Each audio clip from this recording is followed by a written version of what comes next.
وہاں پہ بالکل کوئی اس طرح کا سین نہیں نظر آیا کہ واپس جو ہے انہوں نے لاہور ہائی کورٹ میں جو ہے وہ سماعت کیس کی ہونی ہے یا انہوں نے واپس وہاں جانا ہے.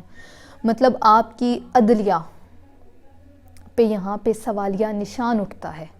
عالمی دنیا میں ہم ایک مذاق بن کے رہ گئے ہیں. لاہور ہائی کورٹ پیش کرنے کی جگہ جو ہے وہ ان کو اسلام آباد کی طرف لے آتے ہیں. اسلام آباد میں رستے میں فاروق حبیب صاحب کی بھی جو ہے کافی تکرار ہوتی ہے اور نو ڈاؤٹ فاروق حبیب صاحب بالکل حق پہ تھے, بالکل رائٹ تھے, کیونکہ ہمارے جو ملک میں قانون کی بالادستی کرنے والے ادارے ہیں, ہمارے آئین اور ہمارے قانون کو انہی سے خطرہ ہے. وہی جب ہمارے قانون اور ہمارے آئین کی جو حرمت ہے, جو عزت ہے, اس کو پامال کرتے پھریں گے تو عام آدمی کیا قانون کی حفاظت کرے گا یا پھر قانون پہ عمل پیرا ہوگا. تو سوچنے والی بات ہے. لیکن اس کے باوجود جو ہے وہ اسلام آباد ان کو لے کے آیا جاتا ہے. F8 کچہری میں ان کے جو ہے وہ سماعت ہوتی ہے, کافی دیر ان کے معاملات چلتے رہتے ہیں. ابھی جو ان کا فیصلہ ہے وہ ان کے خلاف جو جسمانی ریمانڈ کی استدعا کا جو فیصلہ ہے وہ محفوظ ہو چکا ہے اور تھوڑی دیر میں وہ بھی پبلک کر دیا جائے گا. وہ بھی بیسیکلی پبلک تو یہ رات کے اندھیرے میں ہی کریں گے, یہ ٹائم سے پبلک نہیں کر سکتے کیونکہ ظاہر سی بات ہے ان کو پتہ ہے کہ ان کے ساتھ پھر کیا ہونے والا ہے. اچھا جی, ایک اور خبر بھی سننے میں آ رہی ہے اور وہ یہ ہے کہ عمران خان صاحب کی بھی گرفتاری عمل میں لائی جائے گی. یہ صرف عمران خان صاحب کی گرفتاری عمل میں نہیں لائی جائے گی بلکہ بہت سارے اور سیاسی کارکن ہیں جن کی ابھی گرفتاریاں آہستہ آہستہ شروع ہو جائیں گی. بیسیکلی انہوں نے جو محسن نقوی صاحب کو ایز اے نگران وزیر اعلیٰ ہائر کیا ہے, اس کا بیسیکلی مقصد یہ تھا کہ یہ نگران حکومت بھی وہ بنانی ہے جو کہ ایک کٹھ پتلی حکومت ہو, جو کہ ان کے اشاروں پہ ناچتی رہے. اور یہ تو ابھی آغاز ہے, ابھی 2-3 دن ہوئے ہیں اس نگران حکومت کو, تو آگے دیکھیں کیا ہوتا ہے. خیر عمران خان صاحب کو اس ٹائم گرفتار کرنا کوئی آسان بات نہیں ہے. ہزاروں کی تعداد میں جو کارکن ہیں وہ اس ٹائم جو ہے وہ زمان پارک میں بیٹھے ہوئے ہیں اور وہ اپنے جو لیڈر ہے اس کی حفاظت کرنے کے لیے بیٹھے ہوئے ہیں. اور عوام کا کہنا یہی ہے کہ عمران خان ہماری ریڈ لائن ہے اور اس کو کراس نہ کیا جائے. اس سے پہلے کہ عوام کی ریڈ لائن کراس ہو اور پھر عوام آپ کی ریڈ لائن کراس کر دے, میری یہ ایک ہمبل ریکویسٹ ہے کہ خدا را پاکستان پہ اس ٹائم آپ لوگ رحم کریں. آپ لوگوں نے جو کرنا تھا آپ لوگ کر چکے ہیں.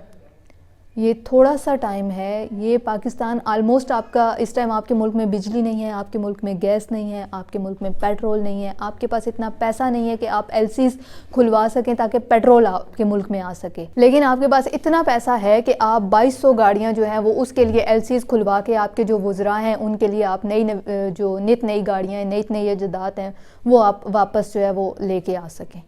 تو اس ٹائم آپ ملک پہ تھوڑا سا رحم کریں, تھوڑا سا ملک کا خیال کریں, کیونکہ یہ ملک ہے تو ہم ہیں, یہ ملک ہے تو آپ ہیں.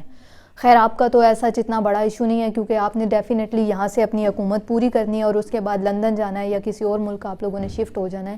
لیکن ہمارا جینا مرنا اس ملک کے لیے ہے, تو خدا را ہم پہ رحم کریں, ہمارے ملک پہ رحم کریں اور خود بھی جئیں اور ہمیں بھی جینے دیں. آج کے دن میں جو کچھ ہوا ہے ابھی وہ توہین عدالت کے ہی زمرے میں آتا ہے کہ آپ کو ایک ہائی کورٹ کا جج ہے وہ آپ کو آرڈر دے رہا ہے کہ جس کو آپ ملزم ہے, جس کو آپ مجرم قرار دے چکے ہیں, اس کو لاہور ہائی کورٹ میں پیش کیا جائے, جبکہ آپ اس کی خلاف ورزی کرتے ہیں اور آپ اس کو اسلام آباد ہائی کورٹ میں لے آتے ہیں. ٹھیک ہے, یہ F8 کچہری میں لے آئے تھے. اچھا جی, آج کے دن کے جو معاملات ہوئے ہیں وہ میرے خیال میں تو ایک آپ کی جو عدلیہ ہے اس پہ بہت بڑا سوالیہ نشان ہے. ہمارا ایک عالمی سطح پہ ہم لوگ ایک مذاق بن گئے ہیں کہ ایک ہائی کورٹ کا جو جج ہے وہ آپ کو کہہ رہا ہے کہ مجرم کو یا ملزم کو یہاں پیش کیا جائے لاہور میں, جبکہ آپ کے جو قانون نافذ کرنے والے ادارے ہیں جو کہ قانون پہ عمل پیرا ہمیں کرواتے ہیں, جو کہ ہمیں دکھاتے ہیں, ہمیں بتاتے ہیں, ہمیں سکھاتے ہیں کہ قانون کی بالادستی کیا چیز ہے, وہ خود ہی قانون کو توڑ رہے ہیں. مجھے یاد ہے کہ پچھلے کچھ ٹائم میں جو جسٹس زیبا تھیں وہ بھی F8 کچہری میں ہی تھیں. عمران خان کی کچھ کیسز تھے جس سلسلے میں عمران خان صاحب نے ان کو کہا تھا کہ جسٹس صاحبہ ہم آپ کے خلاف جو ہے وہ قانونی کارروائی کریں گے.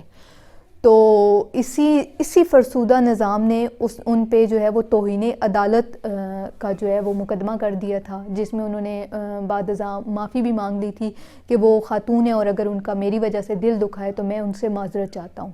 ایون کہ وہ دوبارہ F8 کچہری میں گئے بھی تھے پراپر خود معذرت کرنے کے لیے. تو سوال یہ پیدا ہوتا ہے کہ کیا آج جو ہوا وہ توہین عدالت کے زمرے میں نہیں آتا؟ کیا آج وہ قانون کی رکھوالی کرنے والے تمام ادارے سو رہے ہیں؟ کیا ان کو جاگنے کی ضرورت نہیں ہے؟ تو یہ میرا سوال ہے. اگر اس سوال کا جواب ہے تو کائنڈلی اس ٹائم پورے پاکستان کی عوام ہے جو اس سوال کا جواب جاننا چاہ رہی ہے، کیونکہ جمہوریت ہمارے ملک میں نہیں ہے. ہم بھلے کہتے ہیں کہ اسلامی جمہوریہ ہے پاکستان، بٹ جمہوریت یہاں پہ بالکل نہیں ہے. جمہوریت ہوتی ہے جہاں پہ عوام کی چلتی ہے، جہاں پہ عوام کی آواز کو بلند کیا جاتا ہے، اس کا احترام کیا جاتا ہے. تو میں یہ پوچھنا چاہ رہی ہوں کہ کیا عوام کی کوئی بھی سنوائی ہے، کوئی ایسی کورٹ، کوئی ایسا لا، کوئی ایسا قانون جہاں پہ یہ آپ کہہ سکیں کہ یہ قانون اس کے اکارڈنگ ہم اس کیس کو لے کے چل رہے ہیں؟ ایسا بالکل نہیں ہے. تو خدا را تھوڑا میری ان طاقتور حلقوں سے درخواست ہے، ان تمام لوگوں سے ایک ریکویسٹ ہے کہ خدا را پاکستان کے بارے میں سوچیں. پاکستان ہے تو ہم ہیں، پاکستان نہیں ہے تو کچھ بھی نہیں ہے.